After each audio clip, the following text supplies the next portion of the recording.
Hi everyone, I am Ayushi Jain from School of Law, Modi University, working as a legal intern in Lexis Q&A Company. Today in this video, I am describing about Manish Kumar versus Union of India, the recent judgment. Supreme Court upheld Section 3, 4, 10 of Insolvency and Bankruptcy Amendment Act 2020. The Supreme Court upheld the constitutional validity of Section 3, 4 and 10 of the Insolvency Bankruptcy Code Amendment Act 2020 while stating that we cannot lose sight of the fact that the legislation has the power to impair and take away vested right in Manish Kumar versus Union of India and others. A three-bench judge headed by the Justice Rohinton Fari Nariman, Naveen Sinha and K.M. Joseph has stated every sovereign legislature is clothed with competence to make retrospective law. It is open to the legislature while making retrospective law to take away vested right. If the vested right can be taken away by a retrospective law, there can be no reason why the legislature cannot modify the vested right. The Apex Court said that we uphold the imposed amendment. However, this is subject to the following direction which was issued under Article 142 of the Constitution of India.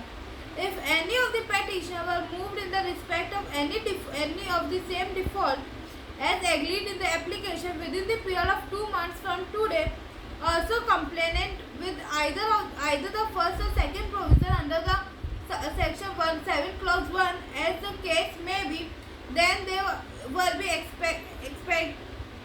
exempted from the requirement of the payment of cost fees.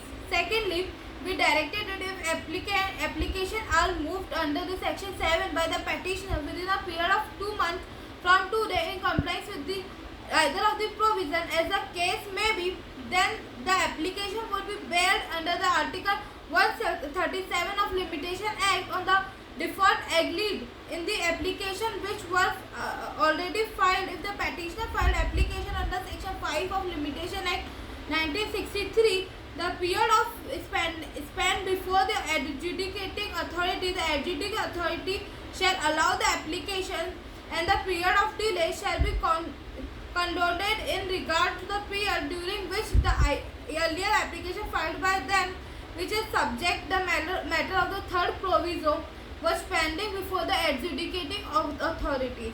The third point, we make it clear that the time limit of 2 months is fixed only in conferring the benefit of exemption from the court fee and for the condonation of the delay caused by the application pending before the adjudicating authority. In another word, it was open to the petitioner to file the application even after the period of 2 months and seek the benefit of condonation of delay under Section 5 of Limitation Act in regard to the period during which the application was pending before the adjudicating authority, which was filed under the unamended Section 7 as also thereafter. The Supreme Court observed in its order that in the case of the allotment of the real estate project, it is approached to the legislature that in real estate project there would be a large number of allottee. There can be 100 or even 1,000 of allottee in a project. If a single allottee as a financial creditor is allowed to move an application under Section 7, the interest of all other authorities may be put in pair.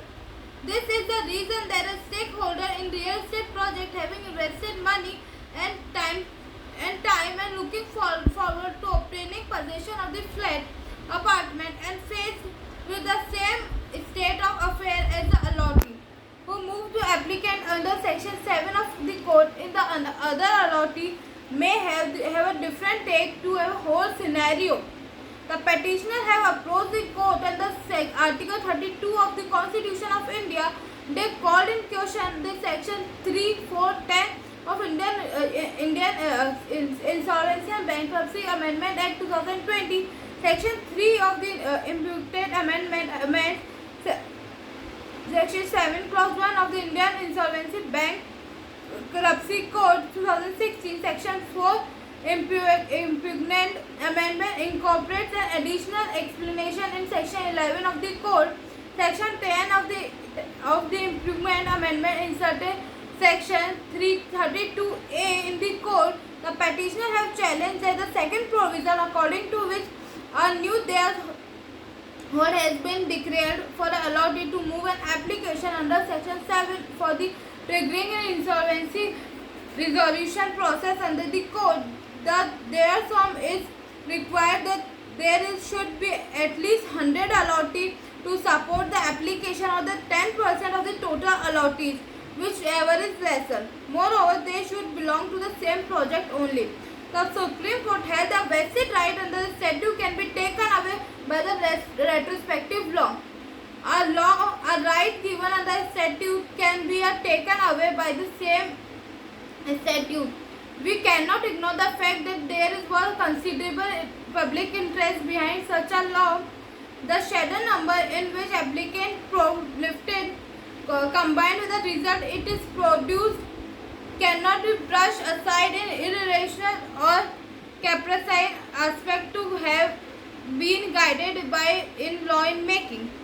Being economic measure, the wider attitude available to the lawgiver cannot be lost sight of. We have to take law therefore as it is and deal with it and touchstone of whether the law is manifested arbitrary.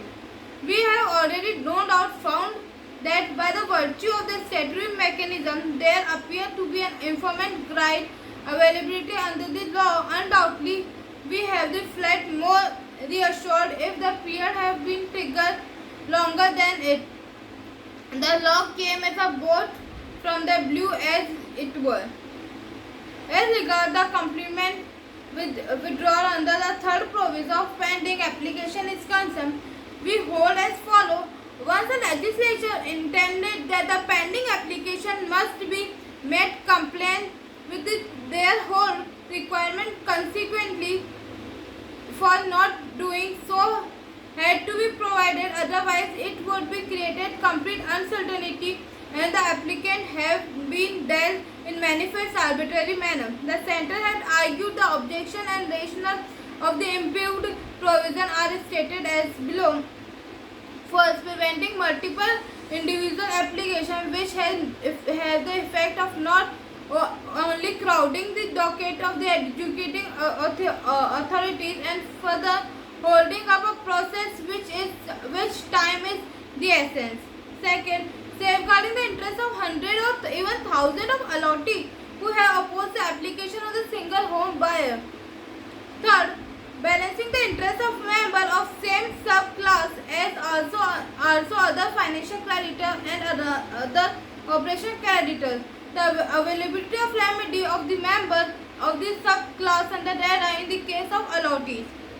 Fourth, the process becomes smoother and co-effective. Unnecessary financial bleeding to the corporate debtor who are already in difficulty is avoided. The Supreme Court noted that the legislation being an economic measure, free play in joint must be according to the legislature.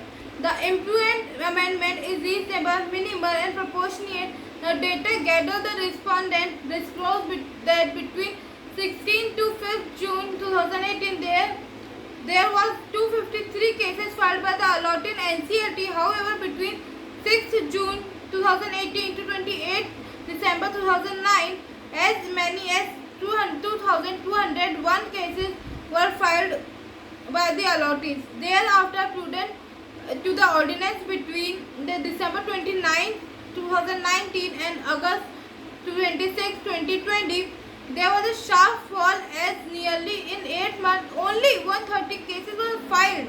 It is pointed out that the argument based on estoppel and malice against the legislation is untenable. There can be no estoppel against the legislature, and the decision of the court in the case of Union of India and other versus Godfrey Philip India Limited 23 relied on. The concept of transferred malice is alliance in field of legislature. The right to file an application under Section 7 is statutory right and it can be conditional. Thank you.